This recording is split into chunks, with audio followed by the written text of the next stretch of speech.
नमस्कार, मैं मुकेश गुप्ता। आज हमारे साथ खास मुलाकात में मौजूद हैं 211 वार्ड की भाजपा कार्यकर्ता कोमल ऋषि करोतिया। उनसे जानेंगे क्या कुछ उन्होंने अपनी क्षेत्रीय जनता के लिए किया है एज ए समाज सेवक, क्या वह आने वाले चुनावों में समस्याओं का समाधान करेंगे। तो कोमल जी, सबसे पहले आपका स्वागत है हमारे साथ बातचीत करने। नमस्कार। मैं आपसे जानना चाहूँगा मैडम कि जो अभी तक आपने समाज के लिए, जनता के लिए अपने क्षेत्रीय में क्या काम किए हैं और क्या क्या समस्या रही हैं, उनका समाधान करने की कोशिश की। हमने मिलके सब यहाँ पे जितनी भी घरेलू औरतों से हम यहाँ जुड़ी हूँ और उनसे मिलके मैंने सारी समस्याओं का समाधान निकाला है। यही कि जैसे कि जो छोटी मोटी समस्याएं हमारे यहाँ होती रहती हैं, क्योंकि औरतों के ज़्यादा जो घरों में रहती हैं गृहिणियाँ, उनकी ज़्यादा समस्याएं रहती हैं। तो जैसे बारिशों में, क्योंकि यहाँ पे लोग घर बहुत छोटे हैं, तो सीवर का पानी घरों में भर जाता है। बरसातों में नालियाँ ब्लॉकेज हो जाती हैं। और एमसीडी की जब भी स्ट्राइक होती है, जो भी परेशानियां रहती हैं एमसीडी को, उसके लिए जब भी स्ट्राइक होती है तो सड़कों तक कचरा कूड़ा इतना बाहर आ जाता है कि आने जाने लोगों को भी दिक्कत होती है उससे बहुत ज़्यादा। अगर ये बात करें, आपका ये सिलसिला कब से जारी है, ये जनता के बीच में काम करने का। हमें काफ़ी टाइम से मैं जुड़ी हुई हूँ। मैं और मेरे परिवार पूरा हम बीजेपी को सपोर्ट करते हैं और उसके साथ जुड़े के हम बहुत टाइम से काम कर रहे हैं इसको लेके, काफ़ी सालों से लगे हुए हैं इस बीजेपी के साथ। और सबकी लोगों की समस्याएं हम सुनते हैं, सुलझाते हैं। जहाँ तक हमसे हमारा प्रयास होता है हम कोशिश करते हैं कि सबकी समस्याओं को सुलझाएं। कहीं ना कहीं बात करें अगर निगम पार्षद की, तो वो भी बीजेपी के हैं। तो आप बीजेपी के कार्यकर्ता हैं, तो इन समस्याओं का किस तरह समाधान करते हैं, जबकि ये समस्या होनी नहीं चाहिए, क्योंकि जबकि बीजेपी के निगम पार्षद हैं यहाँ पर। कुछ ना कुछ रहती हैं बीच में, मिसअंडरस्टैंडिंग होती है। कहीं कोई ऊपर तक कोई सुनने वाला भी नहीं होता, कहीं कुछ ना कुछ प्रॉब्लम रहती हैं। क्योंकि जैसे जैसे कहीं ये तो नहीं कह सकते कि हम निगम पार्षद जी सब कुछ ठीक कर देंगे, क्योंकि सब कुछ उनके हाथ में भी नहीं है। आगे भी बहुत कुछ है। और जब से ये आपकी सरकार आई है, हमारी दिल्ली सरकार जब से बनी है, तब से एमसीडी में मुझे लगता है कि तब से ज़्यादा दिक्कतें रहने लगी हैं। इतनी ज़्यादा हर वक्त स्ट्राइक रहती है, लोगों को सैलरी टाइम पे नहीं मिलती, तो बहुत ज़्यादा एमसीडी परेशान है हमारी।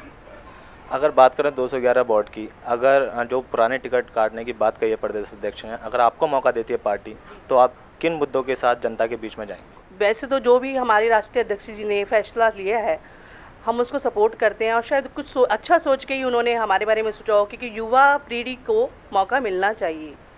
और अगर हमें मौका मिलेगा तो नेचुरल है कि हम लोगों की समस्याओं का समाधान निकालेंगे, उनसे मिलेंगे। और जितनी भी ये जो बेरोज़गारी है और गंदगी है, लोगों को सीवर की प्रॉब्लम रहती है, पार्कों की प्रॉब्लम रहती है, यहाँ पर जितना भी है घरेलू महिलाओं को जितनी रहती है मुसीबतें, उसके समाधान निकालेंगे मिलके। हमें मौका मिलेगा तो हम ज़रूर लोगों के बीच में आके उनकी सेवा करेंगे। एमसीडी हमेशा बोलती रही है कि जो दिल्ली सरकार है वो काम करने नहीं दे रही है इसको एमसीडी में। तो ये समस्या का किस तरह समाधान होगा, क्या सोचती हैं आप। मैं ऐसा कुछ नहीं सोचती। अगर मुझे काम करना है तो क्या मुझे कोई रोक सकता है? ऐसा नहीं हो सकता, क्योंकि दिल्ली सरकार का काम है सिर्फ आरोप लगाना। वो शुरू से आरोप ही लगाती है ये, और कुछ नहीं किया उन्होंने। उन्होंने कहा सीसीटीवी कैमरे लगवा देंगे, बसों में होम गार्ड लगवा देंगे, मगर कुछ नहीं किया। वाईफाई शुरू करवा देंगे, कुछ भी नहीं हुआ। और अब एक नया झूठ निकल के आया है कि वो हाउस टैक्स माफ़ कर रहे हैं, जो उनके अंडर आता ही नहीं है। तो वो सिर्फ आरोप लगाने के लिए और झूठ बोलने के अलावा कुछ नहीं कर सकती। सरकार बनती है हमारी बीजेपी की, दोबारा से एमसीडी में आती है, तो नेचुरली सारी समस्याएं खत्म होगी, जो भी लोगों की समस्याएं हैं। ये जो फैसला लिया है पुराने टिकट काटने, कहीं ना कहीं नहीं लगता आपको कि जो बीजेपी के कार्यकर्ता हैं, जो निगम पार्षद हैं, वो नाराज़ हो जाएंगे, इससे पार्टी पे फर्क पड़ेगा।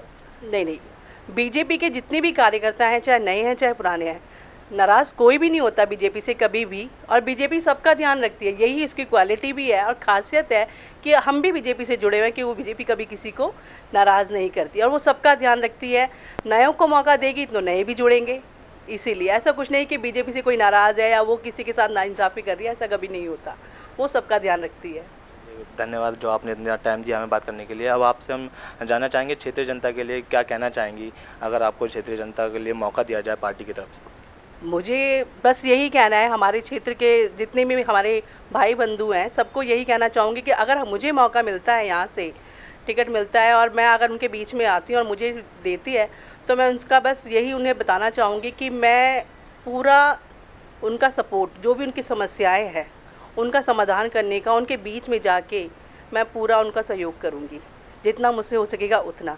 और कोशिश है कि मैं, अगर वो मुझे सपोर्ट करेंगे तो शायद जितना हो मुझसे होगा मैं उससे भी ज़्यादा उनसा करने की कोशिश करूँगी। धन्यवाद। वेलकम। ये थी हमारे साथ कोमल कारोतिया, जिन्होंने बताया कि किस तरह से वे क्षेत्रीय जनता के लिए काम करेंगे अगर पार्टी उन्हें मौका देती है तो।